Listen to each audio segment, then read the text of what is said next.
Observem bem a incoerência de muitos evangélicos, principalmente aqueles evangélicos que seguem aí o pastor Silas Malafaia, nesse período pós-eleição, eleição para presidente, que tivemos agora nesse ano passado.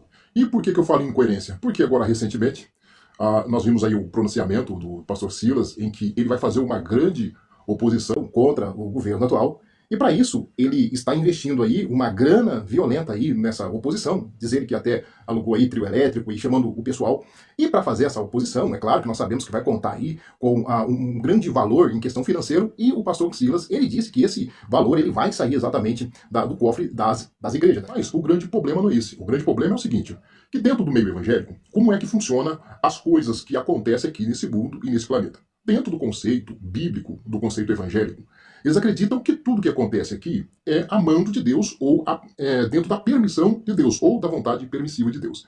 Então veja, percebemos que antes das eleições para presidente aqui, que tivemos aqui a disputa de Lula contra Bolsonaro, nós percebemos a igreja evangélica, principalmente a igreja do Silas Malafaia, que é na verdade o assunto que nós estamos falando aqui hoje.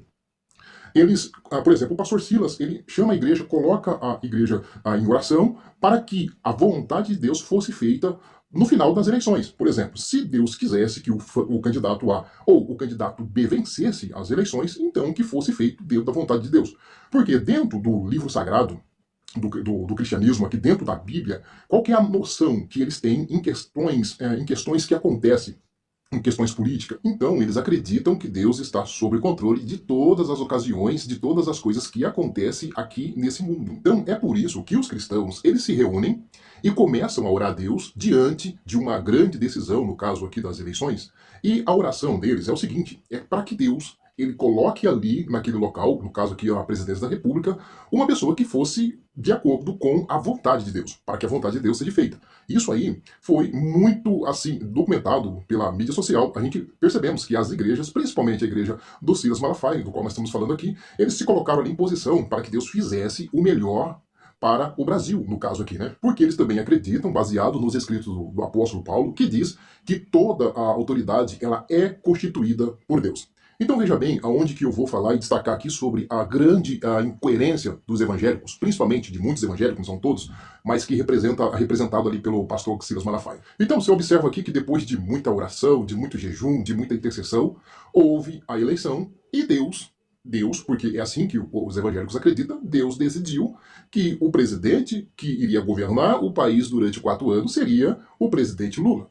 E tudo bem, porque Deus fez, então, a vontade dele, baseado na crença cristã, baseado aqui na crença, na Bíblia, né, na verdade, que o cristianismo usa, baseado ali na fé cristã. Deus, então, fez a vontade dele. Então, até aqui, eu acho que ninguém vai dizer que não é assim. Mas o grande problema aqui não é o resultado. Porque, na verdade, o resultado não foi de acordo com o que eu queria. Não foi de acordo com a minha preferência. Ou seja, eu orei a Deus, né, a igreja orou a Deus, para que Deus fizesse a sua vontade, porque diz que a vontade de Deus é a vontade suprema, está acima de todas as coisas. Só que a vontade de Deus, ela pode estar acima de todas as coisas, só que eles entendem que a vontade de Deus só não pode estar acima da vontade da igreja, ou da vontade deles, que já contraria aí o princípio básico que eles seguem. Então, se Deus fez a sua vontade e que um determinado presidente viesse, então, a governar o país, só que essa não era a vontade deles, então aqui, agora, qual é o próximo passo? O próximo passo é a gente fazer de tudo para a gente manifestar contra esse governo que foi instituído legalmente, legitimamente, tanto pela instituição humana quanto pela instituição divina. Ou seja, Deus fez a vontade dele, só que não fez a nossa vontade. Então, agora, o que o pastor Silas faz? Ele joga no lixo toda a credibilidade que a igreja tem. Ele joga no lixo toda a credibilidade que a igreja evangélica tem na palavra de Deus. Ele joga no lixo toda a credibilidade que as pessoas têm, tanto na Bíblia, na oração, na intercessão, na vontade suprema de Deus. Porque no momento em que a vontade de Deus foi feita, mas a minha vontade não foi feita, então se tornou ilegítimo os nossos pedidos. E o maior problema, então, dessa história não é isso ainda. O maior problema é que agora, isso saiu da boca do próprio pastor Silas, elas vão fazer eventos de oposição a um governo. Nada contra ter um evento de oposição a um governo. O problema é que quando eu tenho a fé de que Deus coloca lá na presidência quem ele quer, baseado nas minhas orações, nas minhas petições, nas petições da igreja, e Deus faz a vontade dele, agora eu vou fazer um evento de oposição, só que agora eu não estou fazendo um evento de oposição a um governo, eu estou fazendo um evento de oposição à vontade suprema de Deus, porque eu, que acredito em Deus, peço para que Deus faça a vontade deles, Deus faz a vontade dele, agora eu reúno a igreja e faço um evento de oposição à vontade de Deus. Estão entendendo onde eu quero chegar? E o mais incrível que pareça, esses eventos, eles custam dinheiro.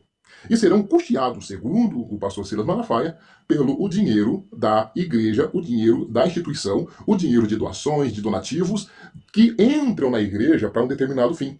E se a gente observar, então, pela crença do cristão, todo o dinheiro que entraria ali dentro da instituição, né, da instituição ali filantrópica, igreja, seja lá como as pessoas querem chamar, esse dinheiro seria para fazer obras sociais, para ajudar pessoas, para tirar pessoas de locais de risco, para tirar pessoas em estado de miséria e de necessidade. Só que agora, esse dinheiro vai ser o quê? Destinado para ser injetado em uma oposição em que o Deus a qual o pessoal serve designou uma pessoa, só que agora esse dinheiro vai ser destinado para fazer oposição a uma vontade divina. Agora eu não sei se você vai concordar comigo que não seria mais proveitoso, bem mais proveitoso, para esses milhões que estão sendo injetados e que ainda irá ser injetado aí nesses programas de passeatas de oposição ao governo, que tem contratações de artista, contratações de trio elétrico, quando o pastor mesmo ele disse que a própria igreja contratou ali trio elétrico para fazer essa oposição lá na 25 de março. Não seria muito mais proveitoso se a igreja fizesse ali um grande trabalho evangelístico, ou trabalho de ar livre, ou algum trabalho de arrecadação de fundo para as pessoas com problemas, ou que fosse talvez um programa da igreja para evangelizar, porque os cristãos acreditam que a volta de Jesus está próxima, e as pessoas precisam conhecer o evangelho.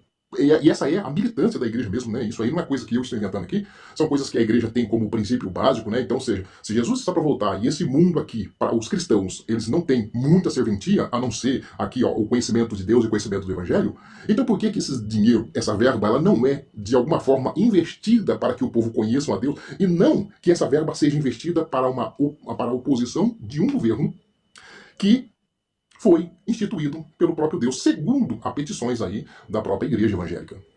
E outra coisa que eu fico pensando, será que não tem ninguém do meio evangélico que pertence aí a esses movimentos, que não coloca a mão na consciência e não vai a público ou que liga para esse pastor e diz para ele, olha, o que o senhor está fazendo é uma insanidade mental. Né? Uma pessoa dessa precisa de tratamento, com certeza. E esse membro vem e se opõe e fala assim, pastor, a gente não pode ficar gastando dinheiro, recurso, com um movimento de oposição a um governo que nós pedimos para que Deus fizesse segundo a vontade dele. É por isso que quando, em alguns vídeos que eu já postei aqui no canal, eu digo que esse livro aqui, ó, que é a Bíblia Sagrada que os cristãos usam, ele é usado apenas de fachada. A Bíblia é usada apenas de fachada. Na verdade, eu tenho uma palavra, né, a religião tem uma palavra, tem um livro, no qual ela presta toda a devoção desse livro. Esse livro aqui, ele traz todos os crivos em que um cristão tem que seguir. O cristão, ele começa então a dizer que segue esse livro aqui, mas na verdade, na prática do dia a dia, a igreja ela toma certas autonomias em questões de agir nesse mundo que é própria dela, não tem nada a ver com o livro, não tem nada a ver com a Bíblia. Na verdade, aqui, a religião ela está servindo dentro desse contexto que nós estamos presenciando agora, a religião ela está funcionando apenas como um curral eleitoral, em que aquele pastor que tem mais domínio sobre as pessoas, igual no caso aqui o pastor Silas, que consegue trabalhar na mente das pessoas e manipular a mente dessas pessoas, para que os fins de tudo se chegue a uma conclusão. Somente ali aquela conclusão em que aquele pastor em particular decidiu que fosse daquela forma. Não que a verdade desse livro aqui, ela tem um determinado impacto na vida do ser humano. Porque, ó, se o cristão tivesse aqui, não estou falando de todos os cristãos, temos que dividir aqui, mas se a maioria desses cristãos, eles tivessem um pouquinho de consciência, eles jamais iriam contra um governo que o próprio Deus instituiu. E eles iriam, com certeza, empenhar o seu trabalho, empenhar a sua energia, empenhar a sua disposição, empenhar aí os seus recursos financeiros no quê? Na salvação de almas, na pregação do Evangelho do Reino, na pregação de uma volta iminente, segundo é o que eles acreditam, e não opor-se àquilo que eles mesmos pediram para Deus, e Deus falou assim, ó, já que vocês querem que eu faça a minha vontade, e vocês estão orando para eu fazer a minha vontade, aqui eu estou falando dentro do pensamento cristão, não que eu creia assim, mas eu vou colocar aqui diante de vocês aquele candidato que é a minha vontade. Aí quando Deus pega e apresenta ali para eles o candidato, que é a vontade deles, segundo o que eles pediram, eles falam, não, Só que esse candidato que o Senhor Deus está nos dando não é aquele que a gente quer. Por isso, agora nós vamos fazer oposição a esse candidato que não foi o candidato da nossa vontade.